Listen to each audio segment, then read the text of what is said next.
I had Clint from LGR on my radio show this week. If you subscribe to the podcast, it's episode 120. We talked about some real geeky fun stuff this week, so let's get right into it.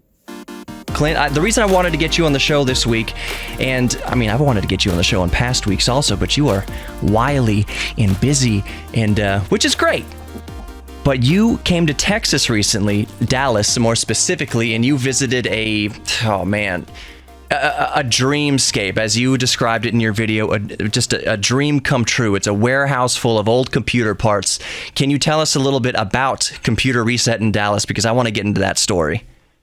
Yeah, so sometime last year, I started receiving emails about this sort of legendary place. Everybody was just talking about it in hushed tones in the retro community, and saying that there's this massive place in Dallas that you could get into maybe sometimes, but if you ever were able to let the guy to get you inside, and there's just a 38,000 square foot warehouse of retro computers. It's been there since the 80s, and it's just chock full, pallets and pallets full of hundreds of computers and software, everything, AV equipment. I mean, it's just a technological paradise in a way.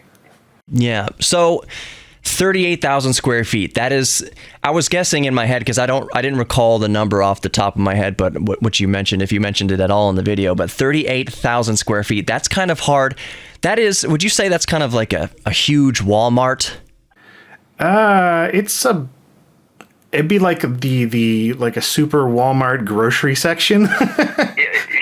It's like that entire thing, all the way back, just as tall as well. I mean, it goes from floor to ceiling in some spots. And up front, I mean, this is not even including the front part of the store. This was a retail kind of thing as well. They had like a repair shop, and they sold and did software, and a lot of used computer stuff was their business for years. So there's a front section as well, and that's 2 stories alone, and that's full of stuff as well. So what do you know that's going on with the owner? Why there's some kind of not controversy necessarily, but people really don't want to see this resource go. And to kind of put some brackets around this, what you found in that warehouse in the retro computing community, not just retro computers, but just retro gear. Period. You found some VTRs and VCRs and betas and video production equipment from the 70s and 80s and everything.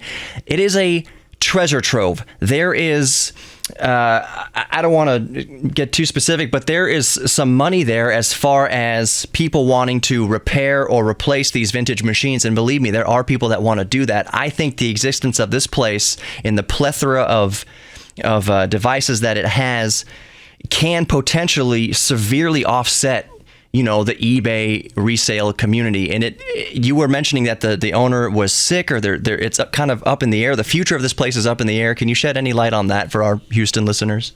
Yeah. So at the moment, the owner is doing a little bit better. But earlier this year, he had an accident. I don't know if it was there or not, but there was some sort of thing that happened where he was injured and he had to be hospitalized for a good while.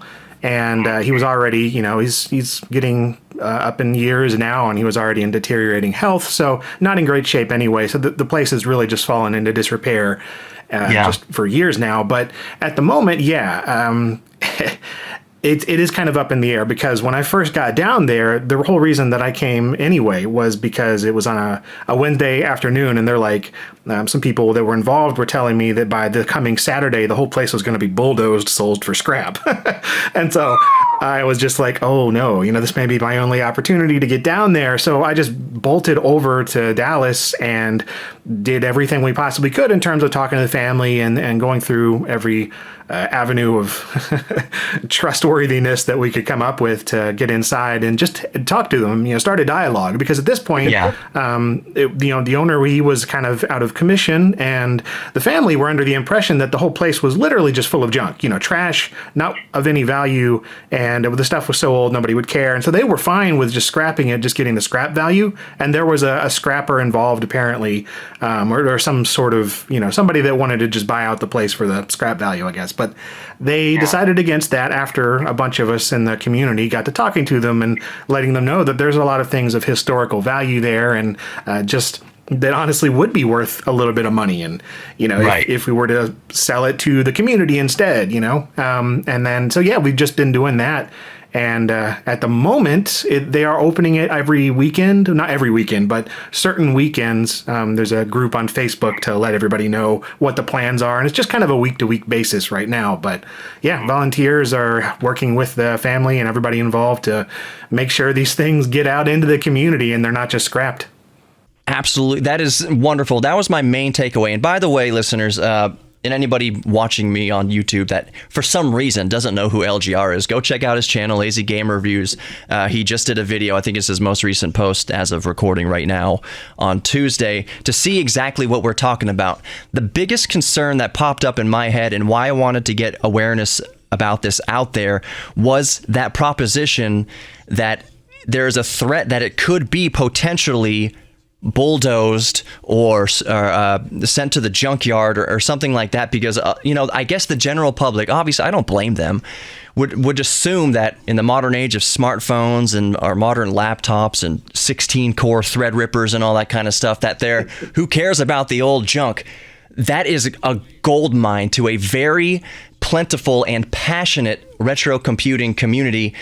And I wanted to start doing my part to get the word out that if you're interested in vintage gear like this, and I know a lot of people are, to at least put Computer Reset and the situation happening there on your radar.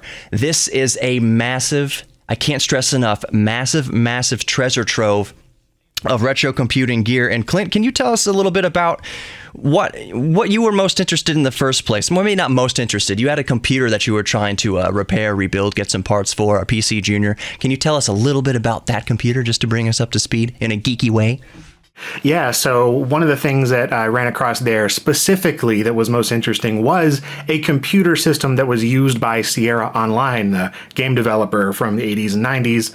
And this in particular turned out to be a programming / quality assurance type computer that was used by none other than Ken Williams, the lead of the company. I've just recently found out since the video, actually. I've been able to confirm it with him and some other people at Sierra. And when you boot it up, it says Ken Williams Super Junior at your service. And it's got a hard drive full of QA files and testing logs and bug reports for various late 80s Sierra games.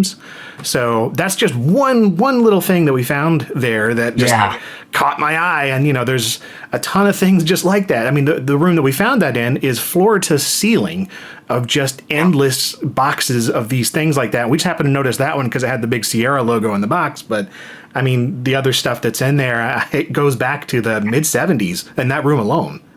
Oh yeah, the big did you see any mainframes in there? Big, giant truck-sized. Oh, sure. Oh yeah, and the reel-to-reels for all the data as well. Those themselves, if they're not completely destroyed by the ravages of time and climate, Dallas is very hot, and magnetic tape does not do well in the heat unless you can rebake it. Recording studios will quote-unquote bake tapes to kind of re-adhere the substrate and everything like that. But that it's just the tip of the iceberg. Those reel-to-reels and those mainframes are the tip of the iceberg.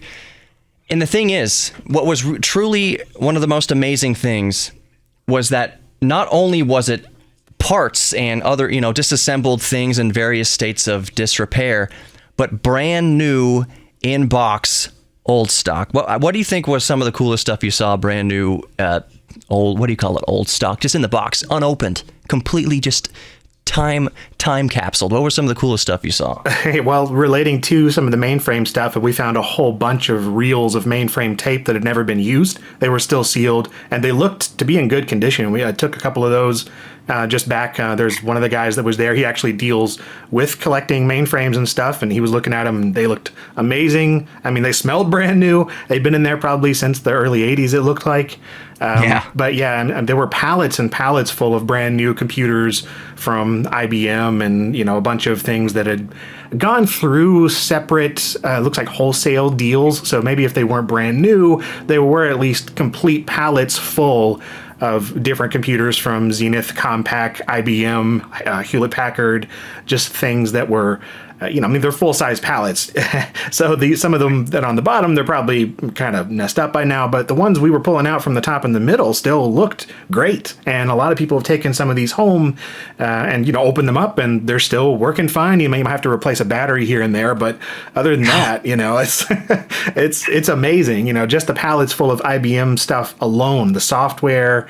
I mean, there was most of it seemed to be from the mid to late 80s, and from what I've been able to tell in having done some more research, it looks like that the owner of the place, Richard, was really involved in that business of just sort of buying out used and new old stock or things that didn't sell and just stuff like that from the late 80s and kind of running a business like that. I found a bunch of ads from like PC Magazine back in the day and some newspaper prints and things of him just saying, look, I've got this tons of stock here at this place. If you're a company and you need these old parts, here you go. Or if you're a company that has a bunch of legacy hardware and you just want to get rid of it, then they were free to send it to Computer Reset. And he actually put in the ad, no questions asked. We will take your old hardware. So it's just... And he did. Yeah, he did. He took it all and no questions asked. And there's still a lot of stuff sitting around even outside, which is just unfathomable. I would chalk up 90%, at least 90% of what you saw outside to scrap metal. There's no way the caps and media and anything like that is still even remotely viable in anything that's been sitting out in the Texas sun for the past 20, 30 years. I wouldn't mind if that gets, ecologically recycled or disposed of properly, but the stuff inside, there's still a whole lot inside that can be saved. So to the best of your knowledge, would you say that there is a growing swell in the community that is focused on, no matter what, saving what's there? Oh, absolutely. I mean, even before the video, there was a whole ton of people that I was hearing from that were just sort of figuring out about the place through the grapevine. But as of now, I mean, there's been like something like 4,000 or 5,000 people added to the group that is the Trying to Save It group on Facebook. So there's thousands of people there, and I've received, I don't even know how many emails from private collectors, from museums, from people that just, resellers, everybody that wants to get involved. And so in one way or another, whether it ends up in the hands of collectors or museums or even just people hawking it on eBay, there's truckloads of stuff. I mean, just truckloads and van loads leaving every weekend that they happen to open back up. So That's wonderful news. I mean, that actually makes my heart happy to know that this stuff is being saved. To go to one avenue or the other, like you said, selling on online retail or just going to people's collections, going to museums, as long as most of it is saved, maybe an old floppy disk from 1993 of America Online. I think we got plenty of those floating around the ether of retro computing. As long as we save a few of those, it's fine, but I can't even begin to fathom how many of those discs are floating around. You could probably build a skyscraper, actually like a skyscraper to code by using those America Online discs. All right. Yeah. So the last thing I want to talk about, well, unless we get to something else, and I know your time we're going 50 minutes here. Have you heard about, I think it's the company's called Retro Games Limited. How they released the mini C64, basically like the mini SNES, mini NES Classic, but it was the C64 version. Have you heard about the new one coming out in December that's full size with a built-in keyboard? I have indeed. Yeah, I've actually been in touch with a couple folks. Ooh. So there could be a review or something like that coming up soon in the future, possibly? Maybe, I talked to him as well, some PR person, about the mini one, and I kind of passed on that because it didn't really interest me too much, but the full-sized one very much does, because that I've never seen before. This is something that's a little... I mean, there's been a million C64 revivals over the years, but this one... even if it doesn't come with any software that I'm interested in, which it looks like it does, but even if it didn't, I would still be interested just because of that recreation of the whole body and the keyboard and, the potential for even modding it, creating my own project with it. That's super cool. I like that they're coming up with this full size thing, which is actually what they were trying to do in the beginning, like years ago, before they made the mini version. They tried to kickstart it or something. They didn't get the funding, but I guess now that the mini did well enough, they're doing the full thing, and that's great.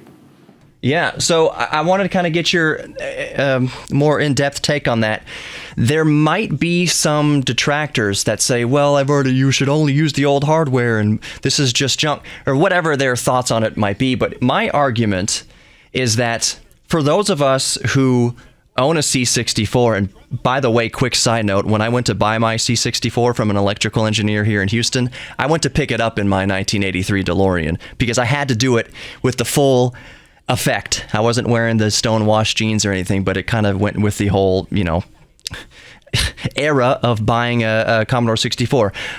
So those of us who still have a Commodore 64, who actively use the Commodore 64 for whatever reason, just nostalgia purposes, I'm excited for this new C64 because it will allow me to get 90% of my kicks with the C64 without having to put any more, extra wear on the original Commodore 64. Is that something, can you see that being a use case? Do you agree or disagree with that?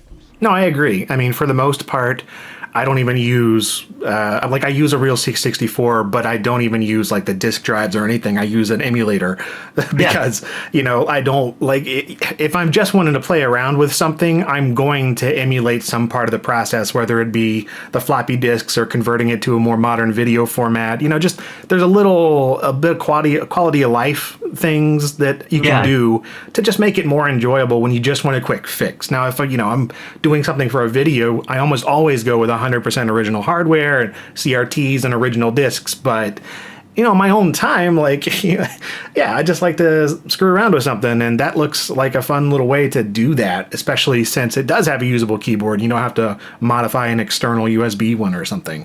So I'm totally all for that because it makes it easy, and it also is just another way of doing something we've already had a way of messing with for 30 however many years. It's not like the old, Commodore 64s are going anywhere immediately. Eventually, they'll die. And that's another thing. Yeah. It's another form of, if not preservation, just keeping it relevant and making it simpler for some people to remember it or discover it for the first time. It's got BASIC built into it. That's cool. Yeah. Yes, that's to me, the two coolest parts of this device are that it has BASIC. You can actually program in BASIC and get your jollies in BASIC and actually save your programs to the USB, which I assume is an emulated 1541 protocol or whatever. So you can get your kicks programming in BASIC, but it also comes with a VIC-20. I would wager that most people probably have more familiarity with the Commodore 64 than the VIC-20. Now, while there's still probably tons of people familiar with the VIC-20, don't get me wrong, I was or was not the C64 the more popular system in terms of sales and people just having it, period? Oh, by far, yeah. It was, I think still is, the single most best-selling computer of all time in terms of a single, line of systems. So, obviously it was more popular. But including the VIC-20, and I'm assuming it could do other things too, like why not the Plus 4 or whatever else. There's other Commodore systems that'll fit in that form factor that if it doesn't come with it, I'm sure it'll be moddable because, I didn't even think about that, and I'm sure you're 100% right. I wanted to talk about the keyboard, and this is kind of the last thing we'll talk about since I know we're 100% past the time I asked for. The keyboard. I think this thing is going to be so moddable that one of the side projects you can do with the new C64 is someone's going to write a code for it to hook up to a real computer. Your modern PC, your modern Mac or whatever, then you can run an emulator like Vice or what have you for the C64, but be able to use a real C64 keyboard layout. I know you can, in one way or the other, hook up an old C64 to a modern PC through various connections and code and stuff like that, but it seems to me that it's going to be a fun secondary use to run emulators on your PC, but use the actual C64 layout keyboard. On that note, will you be okay with the reproduction keyboard feeling better than the original C64 keyboard? I would hope that it would feel better. Honestly, I'm not a big fan of the C64 keyboard. So, yes. If it does have any kind of quality to it, then that's just a bonus. But I know some people will want it to be as authentic and mushy as possible, but that's not me. Like, I don't know. I've never been a fan. I like the way that the keycaps feel. So that's more important to me, is the way that those caps feel, because there's a specific type of plastic in the way that the letters are shot into there and stuff. Like, that's more important to me, is like the whole, like, if it feels cheap, then whatever. But the mechanisms, that's you can go either way with that. So I'm not expecting like mechanical keyboard quality or anything. so exactly. So the last thing I'll say about that is that, it's outputting at 720p to an HD TV. It's got an HDMI output. If people start nitpicking that the keyboard doesn't feel like the mushy vintage keyboard, like, there's better micro switches in the joystick and there's an HDMI output, and you're gonna nitpick over the feel of the keyboard. It's already updated and upgraded in terms of convenience. So why not make the keyboard at least feel a little bit more modern, I guess? But those kind of reviews are coming where they say, well, I just wish the keyboard was more like original. But to each their own. The last thing I'll say, and this is kind of silly, Clint, I think this is a question right up your alley. Would you wear a cologne that was scented like old hardware? If it had the right kind of old hardware scent, yes. Like, not like blown capacitor scent. I don't want that. But like, if it's, like the way a new old stock keyboard, oh man, like one of my favorite smells is just getting like an old IBM Model M that's never been opened or used. And then you first open it up, it's like a new car. So yeah, it's that classic plasticky, rubbery metal. Oh yeah, totally. I don't know if I'd wear it. I mean, I'm not much of a cologne person, but I'd smell it. Like, I'd buy it. Why just not? Put like an air freshener in your house. And plus, the bonus added benefit is if you go on a date and your date's like, is that Model M you're wearing? She's the one. So, Clint, thank you. Unless there's anything else you want to add, of course, plug your channel, plug away anything you have coming up. Just go for it. Let listeners know what you got in the works right now. Oh yeah, so LGR is the channel on YouTube, so you can find it pretty easily. Just 3 letters. I'm working on right now a review of a Sega digital camera. It's the only one they ever made.